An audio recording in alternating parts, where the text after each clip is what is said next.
सुविचार भाग 114। हमारी एक सीरीज चल रही है भरोसे की डोर। तो इसमें हम बहुत कुछ सीखने वाले हैं, बहुत कुछ जानने वाले हैं। इसमें सीरीज का एक एपिसोड पूरा हो चुका था और आज चर्चा होने वाली है दूसरे एपिसोड पर।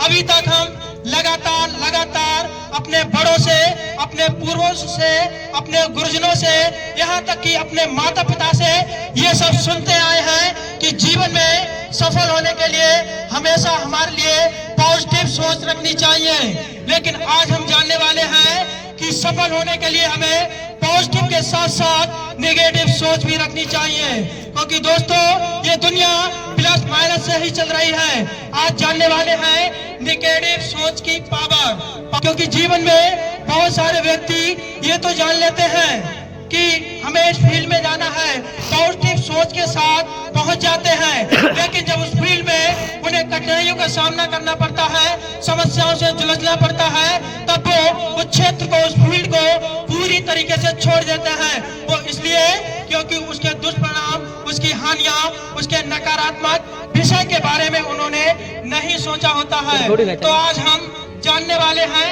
नकारात्मक सोच जीवन में क्यों जरूरी है। नकारात्मक सोच रखनी है, ना कि एटीट्यूड। एटीट्यूड का मतलब नजरिया नकार, सोच में भी सकारात्मक रखना है।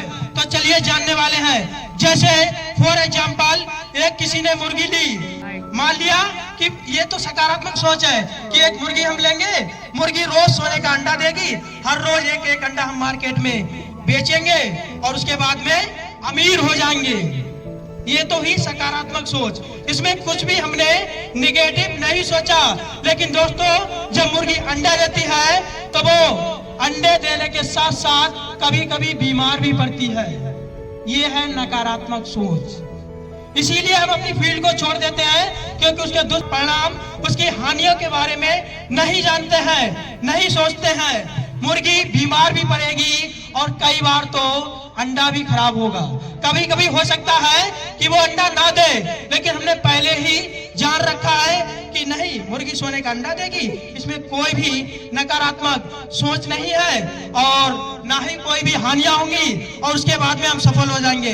लेकिन जब वाकई में प्रैक्टिकल लाइफ में अपनी फील्ड में उतरते हैं तो बहुत सारी कठिनाइयों का सामना करना पड़ता है।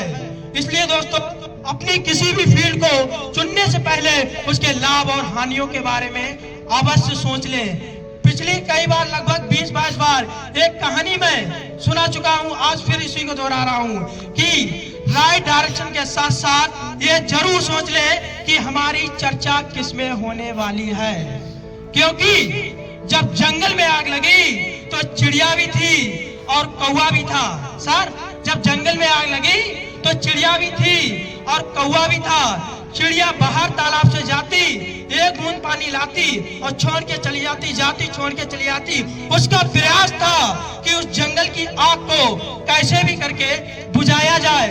और दूर बैठा कौवा पेड़ पे बैठा हंस रहा था, बोला, ए चिड़िया, तेरी एक बूंद पानी से क्या इस जंगल की आग बुझ जाएगी? तो चिड़िया ने मुस्कुराते हुए जवाब दिया, सुन कौवा, इतिहास में जब भी घटना होगी, इतिहास में जब भी इस घटना को लिखा जाएगा, दोहराया जाएगा या चर्चा होगी, तो मेरा नाम आग बुझाने वालों में होगा और तेरा नाम तमाशा देखने वाले में होगा।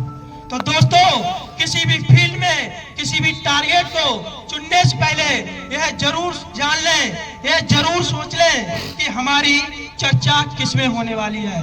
वर्ष 2024 में 138 साल में ये पहली बार हुआ है कि दो एशियाई खिलाड़ी, चेस यानी शतरंज के खिलाड़ी जब आमने सामने आए और भारत के महान खिलाड़ी गुकेश ने उस फील्ड में उस दूसरे चैंपियनशिप के लिए मात दी।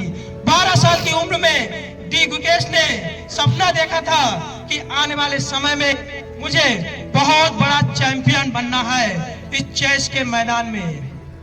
वो हमारे लिए सिखाते हैं कि किसी भी फील्ड में, किसी भी टारगेट को हासिल करने के लिए हमें उस पहुंचने से पहले हमें अपनी सोच को पहुंचाना होगा।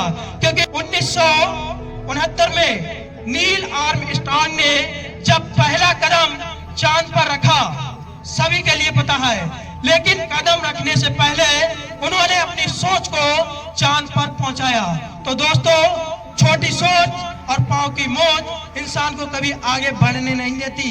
इसलिए बड़ी सोच, बड़े टारगेट, राइट डायरेक्शन के साथ, पॉजिटिव और निगेटिव सोच के साथ आगे बढ़ते जाइए, क्योंकि ये देश आपकी इंतजार कर रहा है, भविष्य आपका प्रतीक्षा कर रहा है। कर दिखाओ कुछ ऐसा कि लोग करना चाहें आपके जैसा।